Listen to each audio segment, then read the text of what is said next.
What's up, people? I'm Shaggy, the opinionated hippie, and this is part 21 of what I hope is a never-ending series of reviews. Immortality of the Grateful Dead's archival concert release series, Dave's Picks. So started with number one, reviewed that, ranked it. It was number one for at least a week. And then I'm doing one a week and then ranking them as they're added. So I'm going to talk about this one, volume 21, and then at the end I will rank it with the other 20 that I reviewed. This is a 3 CD set of a complete show from April 2nd, 1973. A complete 3.5-hour show. There's no bonus material on this 3D set. It's just one really long show. I really like this release. And it's normally not something that I'm sort of attracted to. Love the era. 72, 73, 74, I think is probably peak Dead. Late 69, I'm discovering is a personal favorite. 77 obviously is good. Love the mid 80s. But this run, 72, 73, 74, fantastic. But the things I really like about this era are mostly the jams and how they're pushing the envelope in a new way. And you get like, really long, epic Dark Stars and playing in the bands and, post-Weather Report sweet jams and stuff like this. And that is not what this is. This one, it has its moments. It has its jams. And they're all pretty epic and excellent when they arrive. But it's a lot of songs. It's a lot of songs played in like their shortened versions, songs that have yet to be fully sort of like stretched out, like Deal or Mississippi Half Step or, things like that, where there's, or even like China Rider, which here is a little bit expanded out, but is yet to reach that fully, like kind of just going even deeper and deeper as they would in 74. But it's still really good. And the playing is so good. And everybody sounds so perfect. Keith is in the mix in a really good way. The set list is phenomenal. And when those moments come that are sort of improvisational or, exploratory, those are so good. And as with almost any set of jams, kind of sound different from other versions of these same songs jammed out. It's a really good listen. It is a 73 band, so you have Keith and Donna. Keith on piano, Donna on vocals, Mickey's still not in the band. And what is it? So what is happening in this show, right? Why are you interested? So again, 3 CDs. The first CD is most of the first set. 2 songs spill over onto the second disc.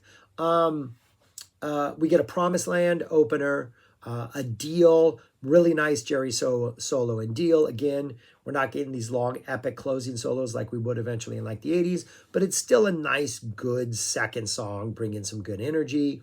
Mexicali Blues, Brown Eyed Women, Beat It On Down the Line. I think this Beat It On Down the Line has like 9 beats in the intro. I think one of the neat things is sometimes they would like mess around with like that dun dun dun dun. Usually it's like 3 or 4.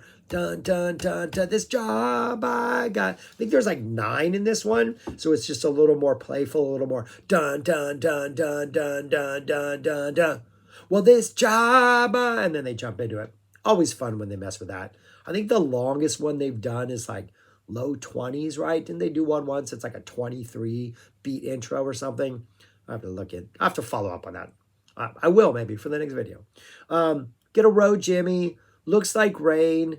A perfect example of the balance in the mix and how all the instruments are working really well together, and Keith and Jerry are accenting Bob's vocals really well. Usually not my favorite song to hear. Not much happens in Looks Like Rain that is that different. But this one just sounds really good. The performance is really good. We get a Wave That Flag, which is an early version of U.S. Blues. Essentially the same chorus, pretty much the same song, but with different lyrics. Box of Rain, always welcome for a Box of Rain. Big River, nice China Rider.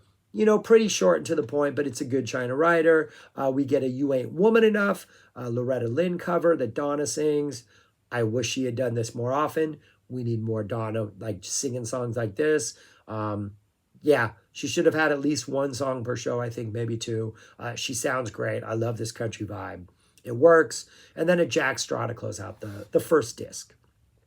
First set continues on the second disc. We get a Don't Ease Me In that is a fantastic Jerry guitar solo.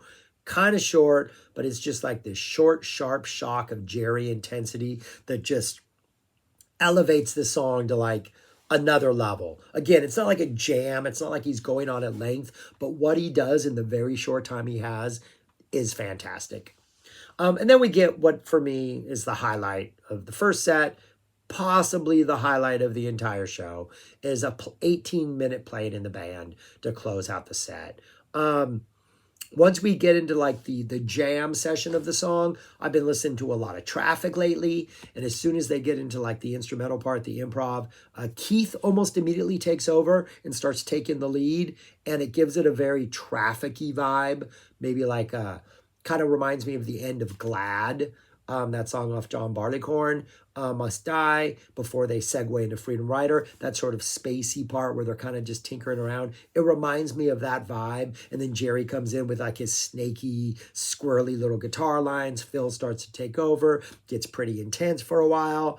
And there's a moment about maybe 2/3 of the way through the jam, right before like we reach an early intensity and then everything kind of fades off and we get pretty for a while.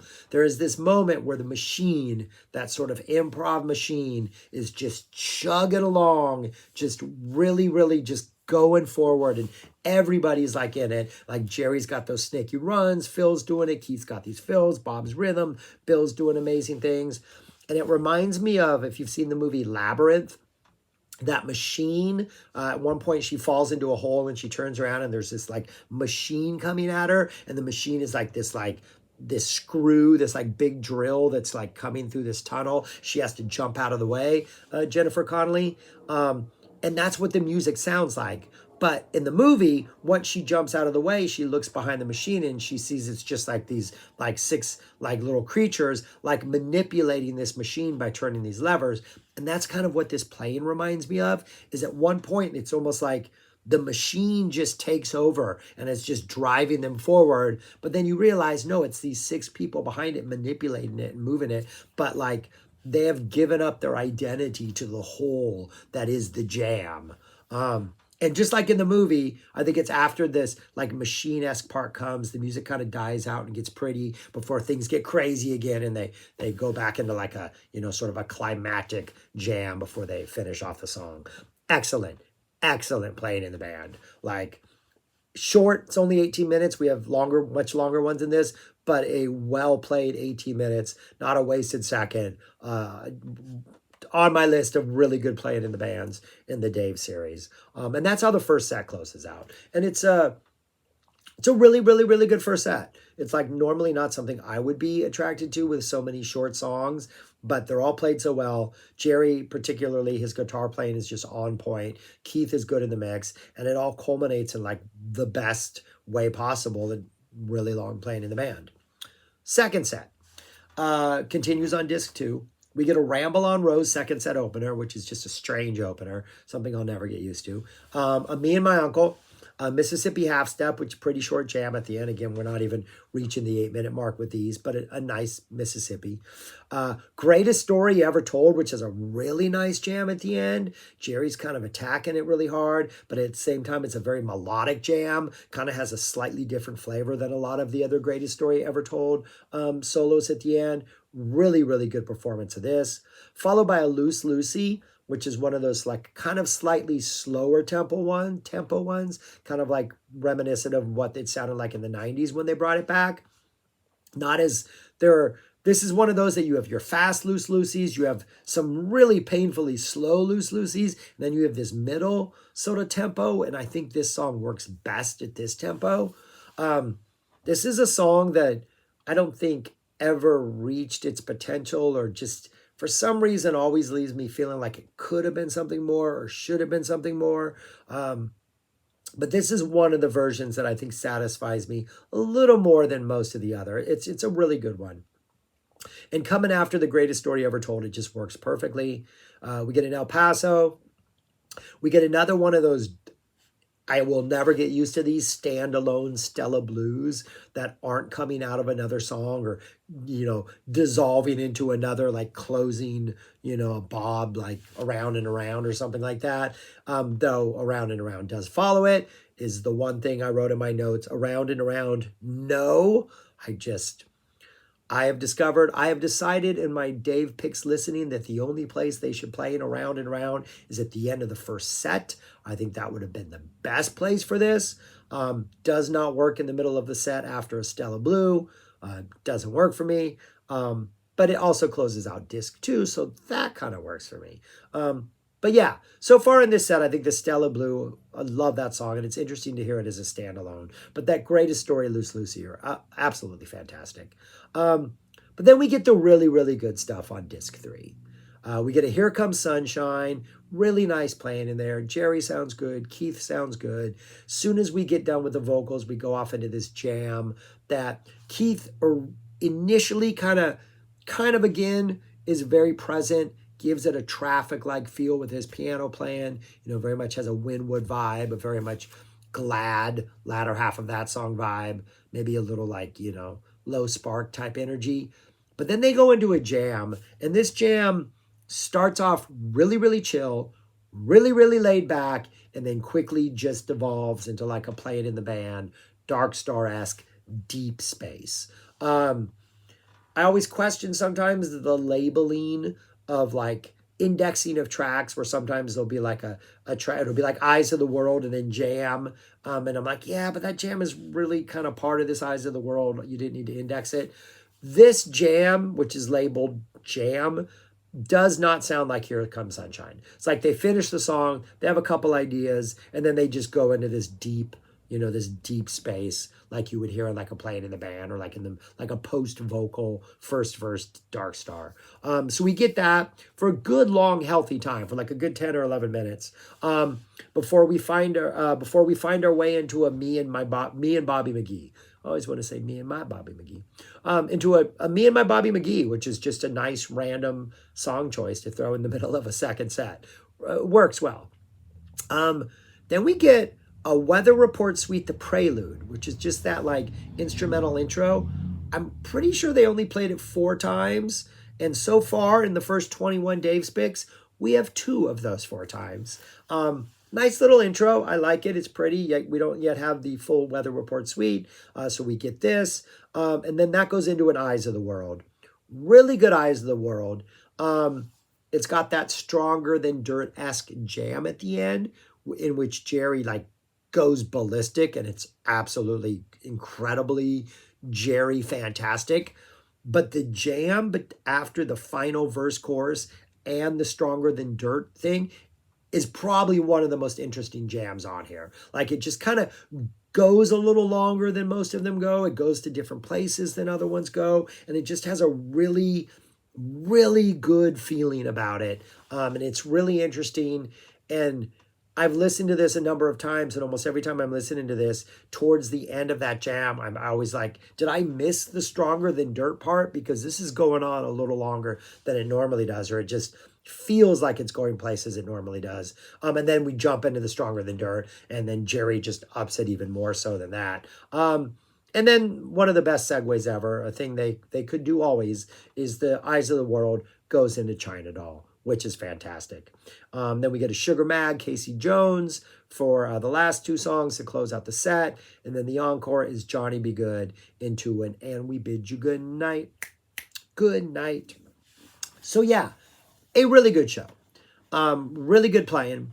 Good set list.